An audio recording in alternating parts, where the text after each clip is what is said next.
person chimed in. Well, Johnson, who is originally from Houston, I want y'all to watch this. Told deputies that black SUV with a Confederate flag chased him out of town as he left Virginia City. After Johnson's video went viral, representatives for a hot August night said they revoked the Millers' membership. So they are no longer allowed to participate in the festival, ever. The organization said no festival representatives, volunteers, or staff were filmed in the video or were part of the encounter with Johnson. State leaders also condemned the incident. Republican Nevada Governor Joe Lombardo said, quote, "Racism and hate have no place in Nevada. This behavior must be condemned in the strongest terms possible." Nevada Attorney General Aaron Ford, who was black, stated, quote, "Such hate does not represent the values we hold here in Nevada." He also encouraged others to likewise denounce the racism displayed in the video.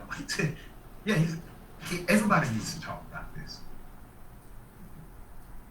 The Reno Gazette-Journal reported that the Millers are scheduled to appear on November 14th for a pretrial conference. Indisputable to be there. Want to make sure we bring it up. Now, this was a bipartisan response. This was a multifaceted, multi-governmental response. But it took one leader doing the right thing. Now remember, he posted the video. The video goes viral. There's no investigation yet, right? The sheriff gets involved.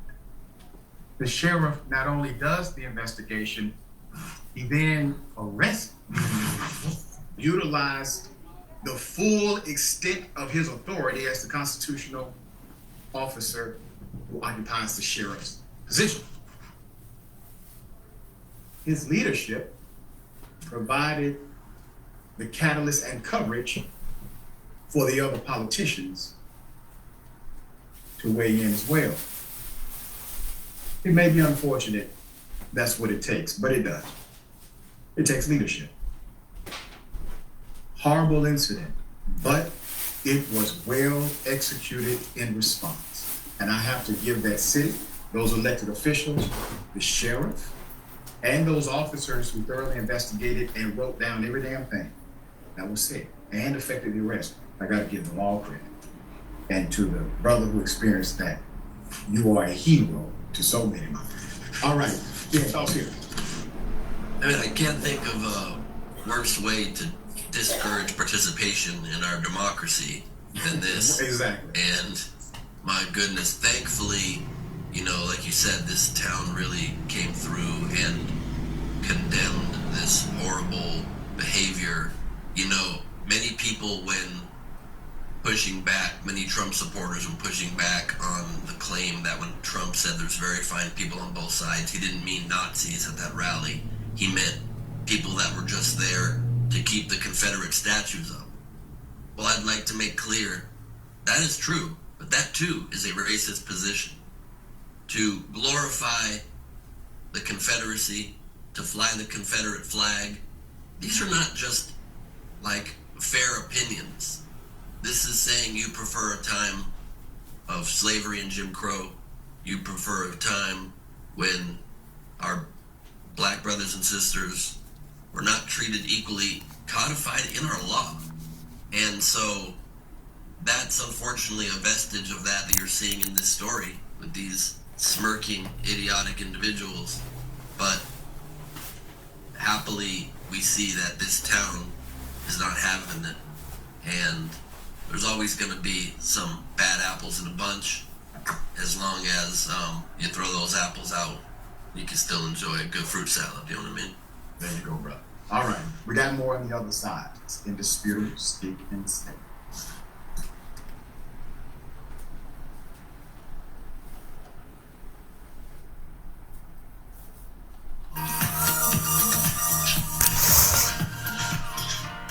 Magic. Good day, family. And say, I just want us to watch this clip right here. I'm hosting today. You better find you some black media, okay? Find you some fucking black media and leave mainstream media at your feet. Prop your foot up on it. It's just a footstool. It's just a footstool. You need to be watching black media. Let's get back with it. Life as we know it is over. Now, I know how to read, and I can comprehend what I read to teach the children, but I'm terrible at math and measurement. You're going to have to pick up the slack with that. It's time for us to do what we got to do, by choice or force. And we didn't take by choice. We didn't go by choice so we can keep our fundamentals, our little necessities. So by force, we got to do this. So let's do it. Shit, let's fucking do it. Spirit come through. Keep playing with us, treating us like motherfucking stepkids and shit. Don't want to give black people nothing, holding us down. That's alright, we'll make our own way. Now watch and see what's finna happen. Mine is a double T-zone. Shit, Marvel Collins is in all of us. You know this and all. At Shane, people get on you for it. You know what I'm saying? It's not a good point you made on You watch. You just watch. When our children, when they start learning about us, you just watch. When they learn about the power, when they learn about the love and the unity, they gonna wonder, how the fuck y'all let us end up in this situation? I know we like to think we okay, but we not okay out here. We don't have no friends out here. The ones that are the closest to us, that should at least let us know, collectively, your people is fucked.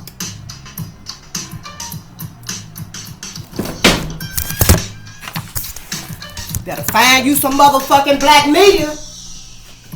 Stop looking at that goddamn okie doke shit. We ain't in that no more. All right, welcome back. Do you remember the story? It's time for our ass to learn what the hell tomorrow finna be like, since we don't remember what yesterday was like. Child's goat, citing a ridiculous Got motherfuckers out here treating us like we still, like we just walked off the plantation and finna walk back. The damn goat. It was a pet for her. That girl wins $300,000 now due to the police and their malicious conduct. So a child has finally received that $300,000 settlement after her pet goat was slaughtered by deputies. Indisputable covered the story when the traumatic incident first occurred. Jessica Long discovered where her 9-year-old daughter's pet goat was, and it was too late to save it. Sheriff's deputies had seized the goat, named Cedar, in 2022, while he was staying at a Northern California farm. They delivered him to Shasta County. These were fair officials, okay, who claimed that the county owned the goat. Court documents say Cedar was later slaughtered, according to the documents, and the family sued county officials. Now, the county and its sheriff office will pay $300,000. Excuse me, the taxpayers will pay it, actually, courtesy of the taxpayers here. To Long's family is part of a settlement agreement. The deal approved by the U.S. District Court for the Eastern District of California, judge said Friday, quote, is the first step of the Long family moving forward, said Vanessa Shakib, the family's attorney. Quote, we can't get justice here because Cedar can never come home. Shakib, co-founder of the nonprofit Advancing Law for Animals, which specializes in animal law, told the Washington Post. She added, quote, but what's important is that we make sure that this never happens again to another family, and that government officials understand that animals are not property, they are family members. So here's what happened prior to the settlement. In June 2022, Long and her daughter exhibited cedar for potential buyers at the fair, the district fair. This was called the Junior Livestock Auction in Anderson, California, according to the lawsuit. On the auction's final day, the girl decided she could not bear to lose her cedar. Okay? But fair representatives said withdrawing was prohibited. Man, please. All right. So they said, no, that's prohibited.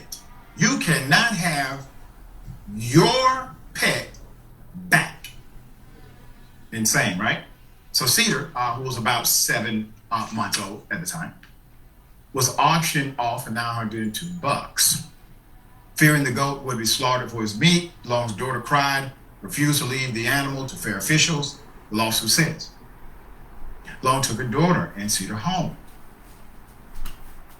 telling fair representatives that she would pay for any financial losses her decision caused. According to the lawsuit, worried her county neighbors would be upset, Long took Cedar to a farm in Sonoma County, California. Oh, wait.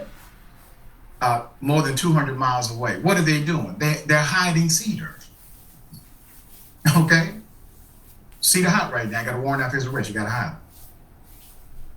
They're trying to seize the damn goat. And so she not only says, listen, I care much more about the happiness of my child than the money you're talking about. So let me just go ahead and pay for your trouble, and we'll work it out that way. So she goes 200 miles away where she thought Cedar obviously would be safe, according to the lawsuit. Here's what happened. Later in June, a livestock manager at the fair called Long and demanded she return Cedar. The next day, Long sent a letter to the fair that said that 3 of her daughter's grandparents had died within the past year, and that she could not bear the thought of her losing Cedar, the lawsuit says.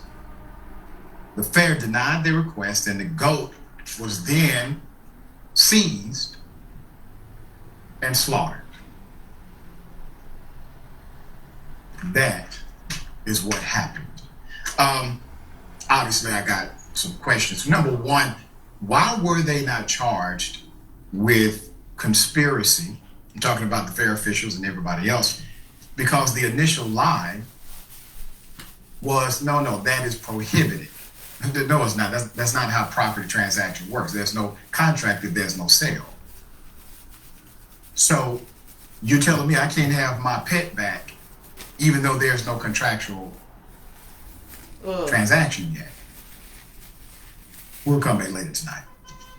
So this was the first manipulation, obviously, for whatever purposes, criminal or civil. And here we are. Now, naturally, that child does not give a damn about the money at all. She much would prefer to have Cedar back. I remember as a young child, I loved my dog who died, and that ruined my whole damn week, month, year. So I get it. So, I don't understand how everybody does it. I mean, all of these grown people are this heartless, and all they wanted to do is eat the goat. It's very confusing. Well, you know what I think. make some sarcastic jokes, Peace and power. and then I just